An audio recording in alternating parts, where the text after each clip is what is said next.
Welcome to the fucking news. I'm your host, Kellerman, and here's some of the shit that's been going on in the world around you.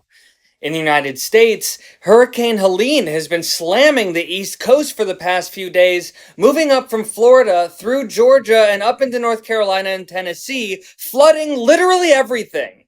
At least 40 people have died in North Carolina alone, bringing the storm's death toll up to over 120 people, with more than 2 million without power.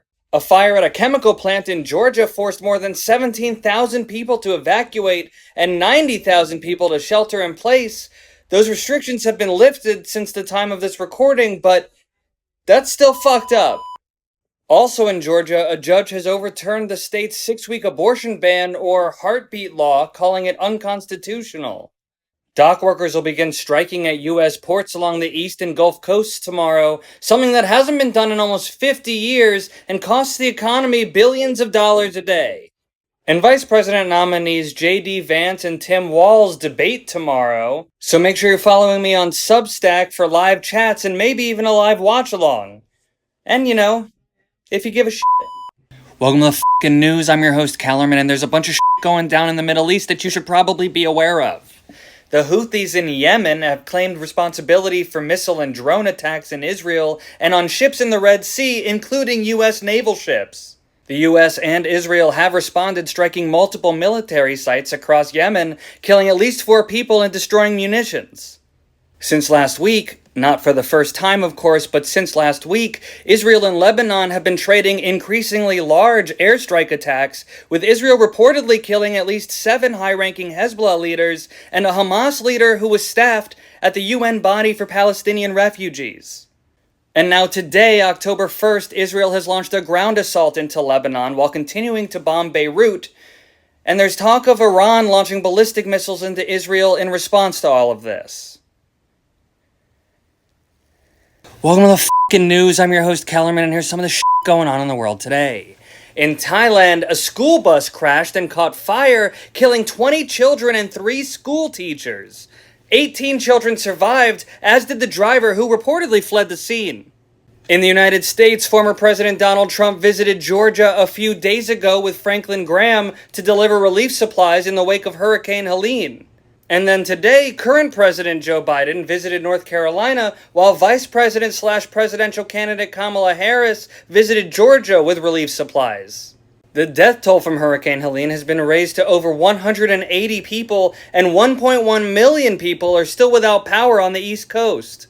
Trump has started a GoFundMe, and the White House is working with FEMA to provide financial aid, and have also activated 1,000 troops to provide aid to the hardest struck areas of North Carolina, like Asheville. Follow me if you give a shit. Oh, and if you missed my live watch-along of the vice presidential debate last night, I'll be putting it out on Substack soon, so make sure you're following me there too. Just do it. Welcome to the fucking news. I'm your host, Kellerman, and here's some of the bullshit going on in the world today. In the United States, Bigfoot was spotted in Oklahoma, evident by this video that went viral.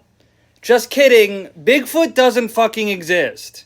The port and dock worker strike is real though, or at least it was until today. It ended after 3 days, and a tentative deal puts everyone back to work until at least January 15th, while negotiations for a new deal continue. It's good, because that could have gotten really fucked up. In Ukraine, the town of Vuhledar has been taken by Russian forces after 2 years of defending itself on the front lines of the war. In Nigeria, a boat carrying over 300 passengers capsized. So far, 16 people have been confirmed dead, but 150 are still missing. And I'm sorry, this is not the right footage for what I'm talking about. There just wasn't any. And then separately in the DR Congo, a boat carrying roughly 278 passengers on board capsized and sank, killing at least 78 people. Welcome to the fucking news. I'm your host, Kellerman, and here's some of the shit going on in the world today. Entire towns have been cut off, and at least 19 people have died from flooding and landslides in Bosnia. The Gon Grif gang burned 45 houses and 34 vehicles and killed at least 70 people in a massacre on a small town in Haiti. U.S. President Joe Biden made his first appearance during his presidency at a White House press briefing to celebrate strong jobs numbers. And he was in sort of a weirdly good mood, considering, everything that's going on. And more than 500,000 Lebanese civilians have fled southern Lebanon after receiving IDF evacuation warnings. According to Israel, more than 250 Hezbollah operatives have been killed in their ground operations so far. And then today, Lebanon launched another barrage of rockets at Israel, though no casualties were reported. Follow me if you still give a shit.